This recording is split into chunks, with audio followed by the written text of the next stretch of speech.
नमस्कार। जनशोध न्यूज़ में आपका स्वागत है। मैं प्रदीप तिवारी।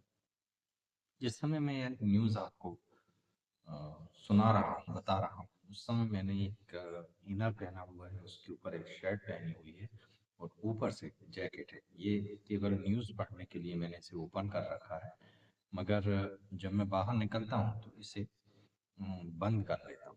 आप सोच रहे होंगे कि मैं इस तरीके की बातें क्यों कर रहा हूँ। मैं इस तरह की बातें इसलिए कर रहा हूँ इस न्यूज़ सेगमेंट में कि जब मैं बाहर निकलता हूँ तो ऐसे बहुत से लोगों को देख रहा हूँ जिनके पास में ये नसीब नहीं है। आज भी ठंड ठंड से बहुत परेशान है। हालांकि कुछ स्थानीय स्तर पर उसके लिए प्रयास हम भी कर रहे हैं और भी लोग कर रहे हैं। सामाजिक संगठन भी इसके लिए काम कर रहे हैं, मगर जो सरकार है इस पर अपनी कोई जिम्मेदारी नहीं ले रही है और उसके विचार में भी ये विचार नहीं है कि इस तरीके की कोई कार्य करने की आवश्यकता भी है, क्योंकि जमीन में कहीं कोई अलाव जलता नहीं दिखता है, कहीं कोई कंबलों की व्यवस्था नजर नहीं आती है और कहीं रैन बसेरा में बहुत अच्छी व्यवस्थाएं नजर नहीं आती। वहां पे भी जब हम जाते हैं तो वहां पे भी पूरी व्यवस्थाएं चौपट हैं और सरकार को इससे कोई सरोकार नहीं है। राजनीतिक लोग अपनी अपनी रोटियां सेक रहे हैं, चाहे वो किसी पार्टी का हो। उन्हें इन सब से कोई सरोकार नहीं है। इसलिए हम आज सेगमेंट पे ऐसे मुद्दे पर बात कर रहे हैं जो कि हमारी नज़र में लाजमी है। आपकी नज़र में है कि नहीं, ये आप हमें कमेंट करके बताइएगा। राष्ट्रीय स्तर में आपको इस तरीके की कोई बातें दिखाई नहीं देंगी और ना वो इसमें इंटरेस्टेड नजर आएंगे, क्योंकि उनके लिए जो कॉर्पोरेट कल्चर है और उस तरीके की न्यूज़ है वो ज़्यादा उनके लिए इम्पोर्टेंट रहेगी। हम आज बात कर रहे हैं जनशोध के स्पेशल सेगमेंट में एक बड़े गंभीर और दिल को झकझोर देने वाली न्यूज़ पर, एक शीतलहर कोहरा की वजह से हो रही मानव मौतों पर, जो कि एक राष्ट्रीय न्यूज़ बनना चाहिए, राष्ट्रीय मुद्दा बनना चाहिए, मगर यह जमीन पर कहीं दिखाई नहीं देता। आखिर हम बात करते हैं कि आखिर देश में अभी चल क्या रहा है। इस शीत लहर को कि कहाँ क्या प्रभाव चल रहे हैं, तो दिल्ली एनसीआर और उत्तर भारत में जो ठंड है वह कड़ाके की पड़ रही है। घना कोहरा छाया हुआ है। वायु की जो गुणवत्ता है गंभीर श्रेणी से भी ऊपर पहुंच चुकी है। प्रदूषण का स्तर रिकॉर्ड तोड़ चला है। दूसरे राजधानी में भी कमोबेश यही हाल है और अलर्ट जारी। यह सामान्य ठंड नहीं है, मानव जीवन के लिए प्रतिकूल हालात तैयार कर रहा है। हम इस सारे मुद्दे पर इसलिए बात कर रहे हैं क्योंकि हमने इसके डेटा को जब खंगालने का प्रयास किया तो हमारे होश फाख्ता उड़ गए। पिछले 3 से 5 सालों का अगर डाटा लें तो 2019 से 2023 तक की राष्ट्रीय रिपोर्ट एनएच आरसी का डेटा कहता है कि कम से कम 3,639 लोग ठंड के कारण मारे गए। अब ये सरकारी डाटा है, हम इसमें अपना कोई मैनिपुलेशन नहीं कर रहे हैं, हम अपना कोई उसमें आंकड़ा नहीं जोड़ रहे हैं। यानी सिर्फ कोल्ड एक्सपोजर की वजह से इतनी जाने गई।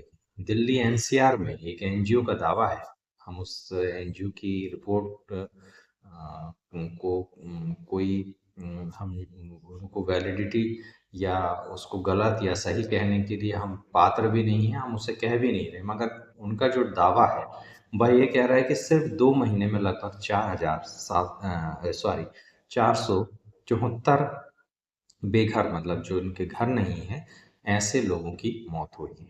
ये आंकड़े हमें बताते हैं कि सर्दियों के मौसम में मौतें मौसम की कमजोरी नहीं बल्कि समाज की कमजोरी है और इस पर सभी को काम करना पड़ेगा। केवल सरकार नहीं, समाज को भी जागृत होना होगा और इन जो हमारे परिवार के सदस्य हैं, जो हमारे अपने हैं, इनको हमें बचाना होगा।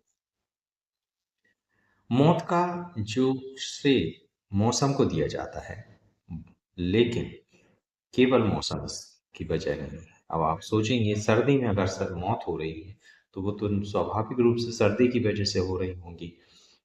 इसकी और क्या अन्य वजह हो सकती है? तो केवल यह नहीं है, बेघर लोग हैं, गरीब परिवार हैं जो ठंड से बचने के साधन इकट्ठे नहीं कर सकते। ये किसकी जिम्मेदारी है? आदिवासी इलाकों में कमजोर स्वास्थ्य सेवाएं हैं। अगर वहाँ पे किसी को कोल्ड इन्फेक्शन हो जाता है तो प्रॉपर ट्रीटमेंट नहीं मिलता, जिसकी वजह से मौतें तक हो जाती हैं। ये किसकी जिम्मेदारी है? सरकारी ठंड राहत केंद्रों में, जिन्हें वो रैन बसेरा कहते हैं, या इसी तरीके के टेंट हाउस जो उन्होंने बना रखे हैं, उनकी हालात बद से बदतर है। वहाँ पर कोई व्यवस्था देखने वाला व्यक्ति नहीं है। कुछ राजनीतिक जो अपने आप को बड़े समाज सेवी और ना जाने क्या-क्या बताते हैं, जब आप मंच से उनका गुणगान सुनते हैं, उन किसी भी नेताओं को इस सब में कोई इंटरेस्ट नहीं है। बड़ी-बड़ी रैलियाँ करते वे घूमते हैं, मगर इन बेघर वालों, बेसहारा लोगों को, ठंड से तड़पते लोगों की ओर देखने का किसी नेता के पास में कोई समय नहीं है। बेहतर जो स्वास्थ्य सेवाएँ हैं, उनकी मॉनिटरिंग, बचाव की व्यवस्थाओं का, ये सारी चीज़ों पर गवर्नमेंट का कोई कंट्रोल है नहीं, करना भी नहीं चाहती, क्योंकि उनके विचार में ये विचार नहीं है। क्योंकि सरकारें अक्सर ऊपर की ओर देखती हैं, जहाँ से उन्हें धन मिलता है। कोल्ड एक्सपोज़र मौतें अकेले मौसम से ही नहीं आती हैं, समाज में मौजूद कमजोरियों से भी आती हैं, ये हमने पहले ही बताया। और इस पर ये बड़ा प्रश्न भी है कि हम समाज के रूप में क्या सफल हो पाए, या फिर हमारे समाज पर ही एक प्रश्न चिन्ह ये उठ खड़ा हुआ है। विशेषज्ञ की क्या राय है?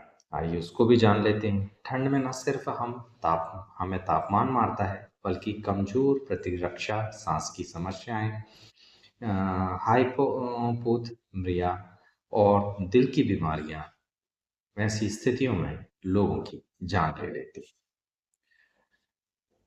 इसका असर यह है कि बेघर वृद्ध और कुपोषित बच्चे इससे सबसे ज्यादा प्रभावित होते हैं।